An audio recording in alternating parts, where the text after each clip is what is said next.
You know, I've often wondered what is it that I'm gonna do when I'm finished with my local to global run. It's been the only thing on this channel that I've done for over a year now, or just about a year now, and probably has a lot of time still left in it before it's over. So I've been wondering just what am I gonna do when that's done? Hell, what am I gonna? Is that the only thing I'm gonna do from now until it's over? That's just what has been going around in my head. And then an idea hit me. Why not talk about other wrestling games? Hell, why not do it now, even when I'm still doing the local to global? Have the local to global be something that's, consistent, comes out every, 2, 3, 4 days or whatever, once a week if absolutely worst case scenario. But have that be the consistent thing going on, but also sprinkle in some things on the side. Why not do that? And when I got that idea, I knew what game I wanted to talk about right away. As it is, one of, the best wrestling games ever made. And the more I thought about it, the more I was, hyped up, ready to go do it. Then I remembered, it's probably going to be hard to talk about that one. I don't talk about the one that came before it. And of course, the two games that I'm talking about, the first one and its sequel, WWE Day of Reckoning. WWE Day of Reckoning was a new take on, what was at the time a new take on an idea that seems quite overused right now. What if you started at the bottom and had to work your way up? Some wrestling games have tried to do it before. Most notably, at least that I can remember anyways, was WWE Shut Your Mouth. But even then, there was just a small little story about it. It wasn't the whole thing. It was just like, hey, you spend the first month or two in this unique storyline for our created wrestler, and then everything else is the same. This is one of the first times where it was truly the whole focus of the story mode is you are a brand new wrestler. You are a rookie. You start from the bottom, and you gotta work your way up. Nowadays, it's been done to death. I mean, I think a lot of people, including myself, are pretty much blasé about the idea of, oh, out comes another WWE 2K game, and another story that we have to start from the bottom, work our way up. But considering this is one of the first ones to ever do it, it does come with a bit of leeway and some grace. Before you can really get too far into playing the game, one of the first things you really have to do for the story mode is create your own character. And one of the good things about this game is that there is a somewhat in-depth create a wrestler mode, which you have the option to use, but you don't always have to. Sometimes you can just use the presets they give you, but you essentially have free reign over whatever it is that you want to do. Not only can you create male wrestlers, you can create female wrestlers. It's one of again, a game that allows you to do that. If you don't want to spend all that time making a wrestler, you do have these preset options that you can just pick, jump right into the game if you want. But for the purposes of this video, I decided, you know what? Let's actually go and create a wrestler. So that's what I did. And I give you Freakazoid. It's worth noting, I've actually never watched Freakazoid. I don't know why. I was trying to make a wrestler from the local to global run, and then just in the middle of it, I saw the Super Saiyan hair, and I went, "Oh, And I don't know why. I didn't think of Goku. I didn't think of anything from Dragon Ball. I thought Freakazoid. And that's where we are. So now Freakazoid is now being hired by the WWE. So when you're done kitting out whoever your guy is, the story begins with you meeting Vince McMahon in full gear, no less. Presumably just after WrestleMania 19. I don't recall if the game ever explicitly tells you when this discussion is happening. But shortly after, you're sent to Ohio Valley Wrestling, and you're sent there to be trained by Jonathan Coachman, who arrives very shortly after you do. He has you wrestle your first match to gauge your ability. No gimmicks, no requests. Go out there, wrestle this guy we bought off Craigslist, and see how we do. And when we beat him, Coachman's like, cool. Your second match is to beat this genetic freak in 5 minutes. Go at it. After that, Coachman introduced you to Paul Heyman, who's here to look at all the developmental workers in Ohio Valley Wrestling, and is not impressed with you. This is a man who had seen the Sandman and went, I can make a star out of him. This is a man who looked at Tommy Dreamer. I can make a star out of him. He takes one look at this 7'8" behemoth and goes, nah, you ain't got no future, kid, get out. In order to impress Paul Heyman, Jonathan Coachman tells you, hey, why don't you go out in your next match and hit your finisher twice on that guy? Really wow Paul Heyman, which we go out and do. And after that, we don't hear from Paul Heyman again. Instead, we hear from Coachman, who's talking with Matt Hardy, who's coming back from a leg injury. Apparently, he tweaked it or something, and he's hurt. So they sent him down to OVW to try and, rehab his injury a little bit. And now they want him to go out in front of a crowd again, test out the leg and see how it works. And this works doubly for the company because, as I just said, Matt Hardy's working on rehabbing his knee. We're going to see how it works. And at the same time, we have you, this up-and-coming wrestler, going to take on a main roster star in Ohio Valley Wrestling, which most mainstream people do not care about. But it allows us to see how you work in this new environment. So that's what happens. You get tossed in, and you wrestle a one-legged man who we beat the brakes off of and make him tap out. That's just how it works. We plead our case to Coachman, and we try to convince him to put in a good word for us, so that way we can get out of here and go to Sunday Night Heat. Coachman jabronis us and just gives us another developmental match saying you need to do more aerial moves. And in fact, not only do you need to do more of them, you need to do 2. So that's what we do. We do 2 moves. We avoid Sid Viciousing ourselves at all costs. And Coachman eventually comes up and says, damn kid, you got a really good offense, but can you reverse? Can you do that? So he goes off, he finds a professional boxer, and he sees how well we can bob and weave, which is, in his estimation, just good enough. After our victory over the boxer, we complain to Coachman about all these stupid challenges, and why do we have to keep doing these special things? Coachman goes, you know what? You got a good point. I'm not going to have you do anything special. You just can't use your finisher. He found a loophole. How did we not see this coming? This time, we can't do it, so what we do instead is we just hit him with as many pile drivers as we can. After our incredible victory, and probably more out of concern for the welfare of the other developmental workers, Paul Heyman calls us into his office and he goes, hey, if you beat Booker T, you'll get called up to Sunday Night Heat. Which is exactly what happens. We beat Booker T, who's also here because he's rehabbing an injury. Hey, we're going to Sunday Night Heat. And everybody in Ohio Valley Wrestling breathed a sigh of relief as the pile driver menace, Freakazoid, is now gone.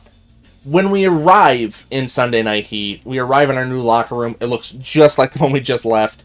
And we ask Paul E what we've got tonight. And he explains that we're wrestling in dark matches. And that if we do good in dark matches, we'll be put on TV matches.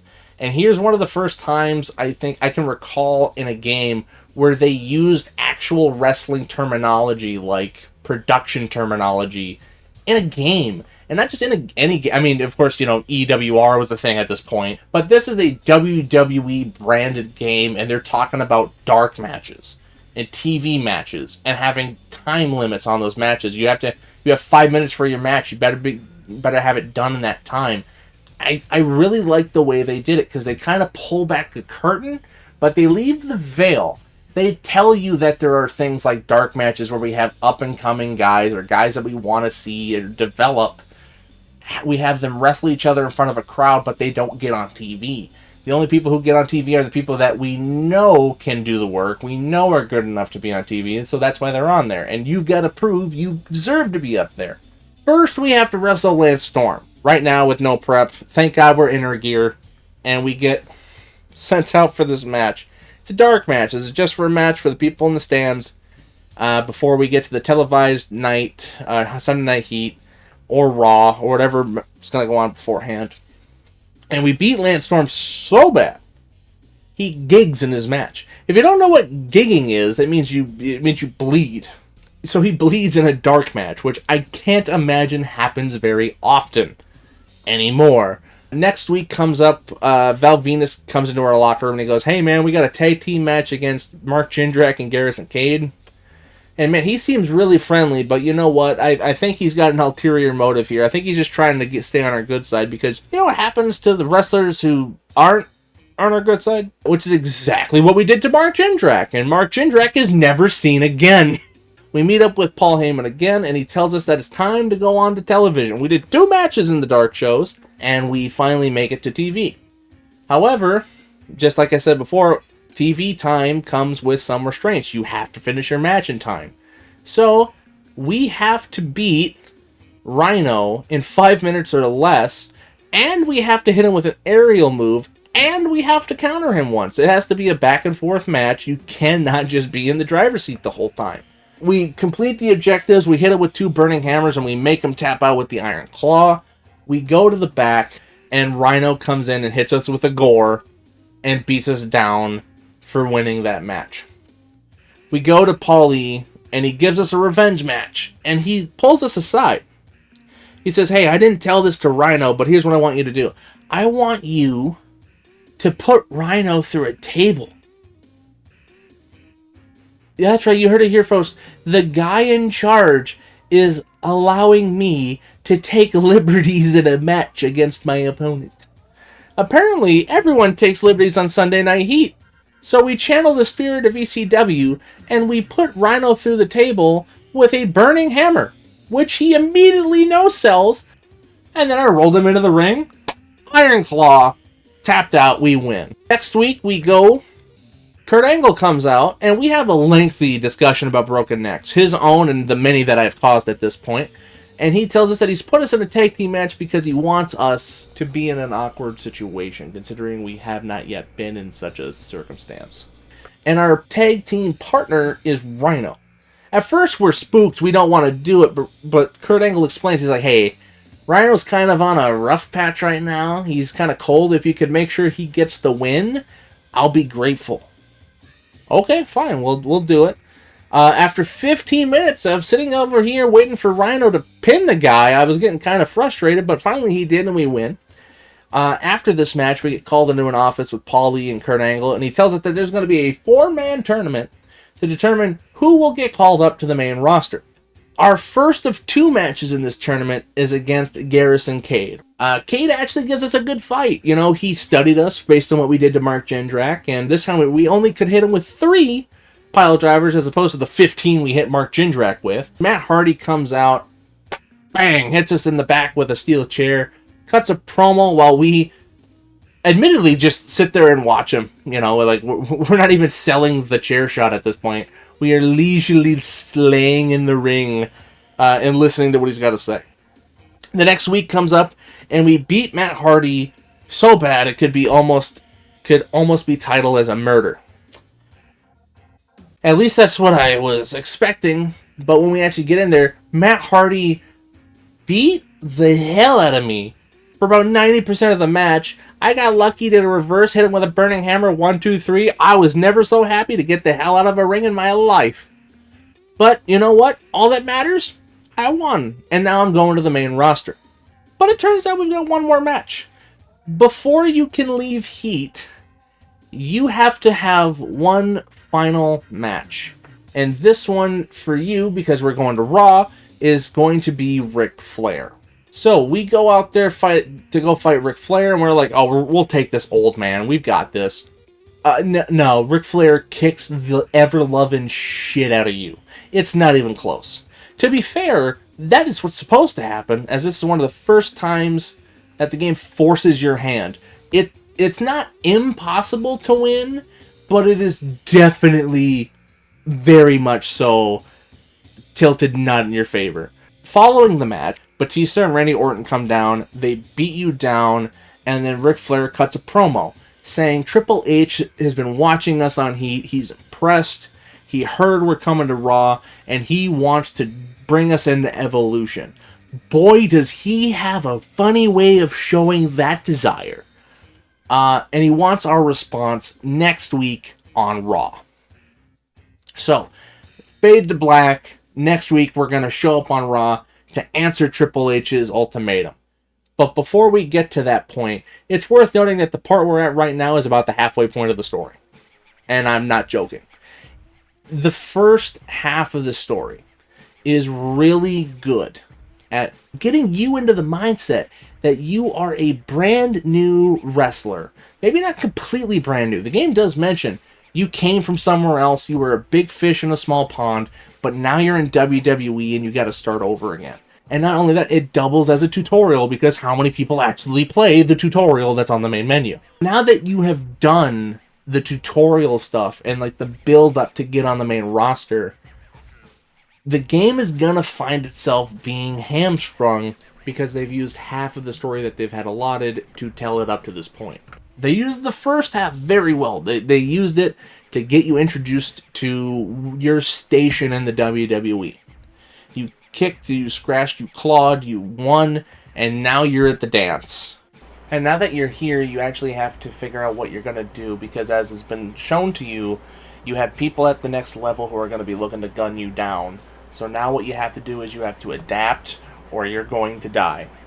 But that'll be for the second half of this video. The first half is pretty much done, covering all of the beginning part of the game, the tutorial, the developmental, some of the heat, and the second half is going to be once you get to Raw, once you get to the big leagues. As I said before, I think they did the first part very well, and you'll get my opinion on the second part and the game as a whole when we get done with part 2. But for now, I'd like to thank you all for watching, and I hope to see you again in the second half of this retrospective. Have a good night.